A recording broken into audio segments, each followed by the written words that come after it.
hit shot.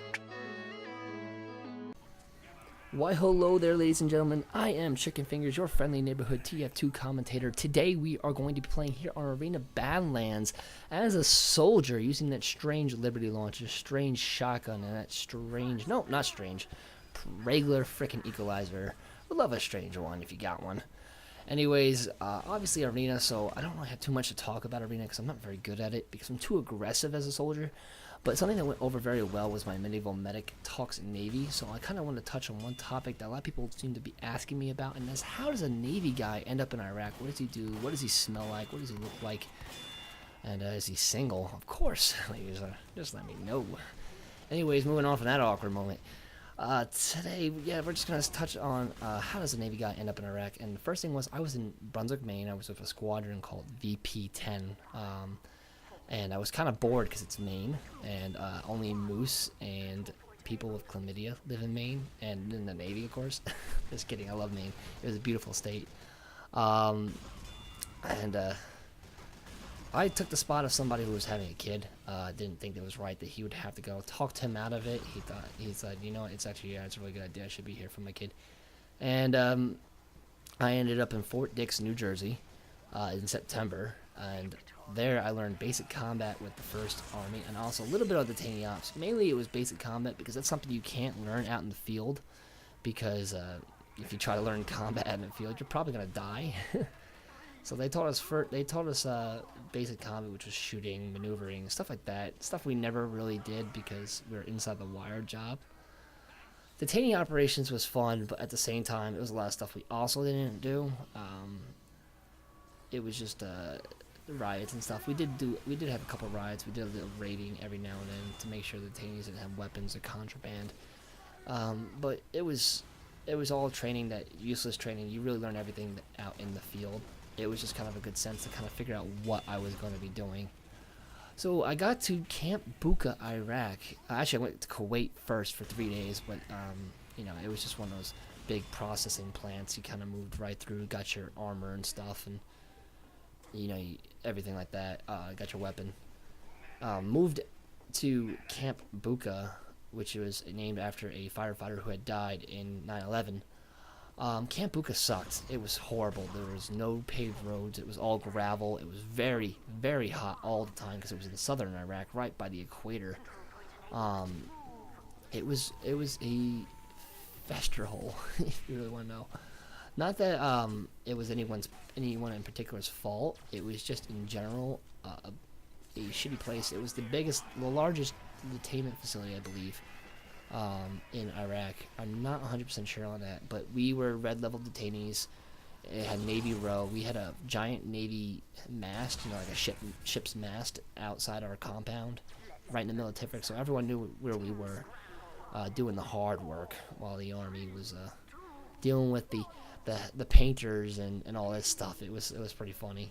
We actually went in with out body armor and all that stuff into a green level compound where they were painting, making clay sculptures and stuff. These green level detainees are really like not the troublemakers. The amber levels are like, you know, and then the red levels are like, ooh, high values, and then there's black, of course. But I mean, I don't know. It's not a big deal.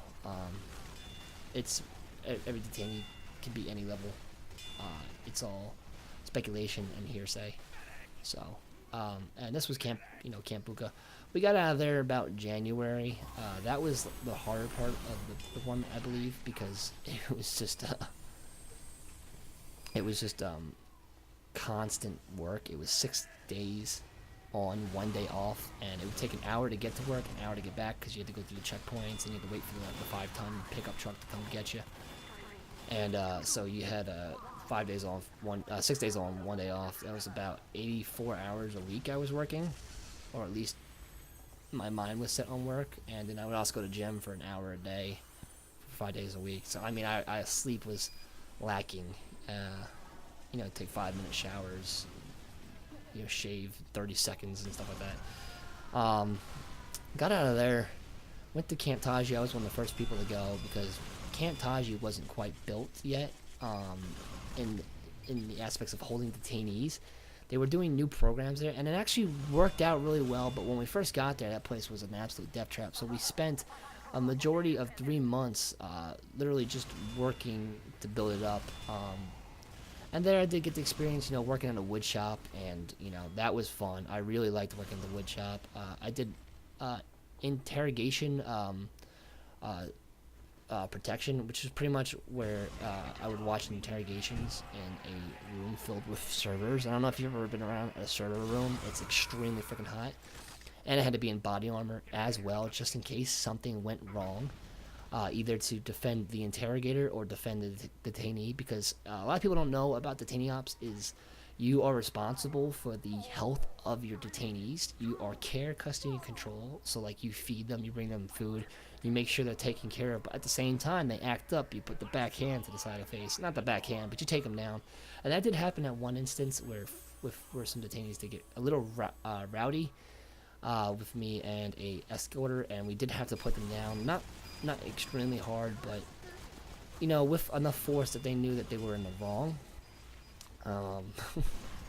And immediately it was over. I had to sign a whole bunch of stuff, talk to the CEO why I did it, and we had justification, so we were all right. In that situation, it's terrifying. Afterwards, at first, it's all just snap decisions. But it was a good deployment. It was eye-opening to how little you can live on. I had internet. It cost $55, and it was dial-up. It was literally dial-up speeds. I downloaded so much stuff while I was out there, just by letting it sit there. I downloaded the entire Empire's Total War game. It took me like 3 weeks to download, but it was all I could do. I could only play single-player games, so. But I made a lot of money out there. I had a lot of fun, and definitely learned a lot more about being a man out there. If you have any more specific questions that you want me to answer, gladly answer those for you. As we come down to the final round, I kind of want to touch on a couple other things. One, my Steam group, and two, my Twitter. My Steam group has grown exponentially. It's huge now. It's a ginormous collection of great people. And if you really want to know or be involved in the creation or the reception of these videos, you really have to be in the Steam group, because I really release tidbits about videos in there. Now the Twitter comes along is more the getting to know Chicken Fingers as a person, not necessarily knowing Sean, me, that's my name, Sean, but more the Chicken Fingers persona, because Sean would tell you, yeah, that's great, it's a great idea, I think you should go for it. But Chicken Fingers will tell you, thanks for the great idea, I'm gonna do it now.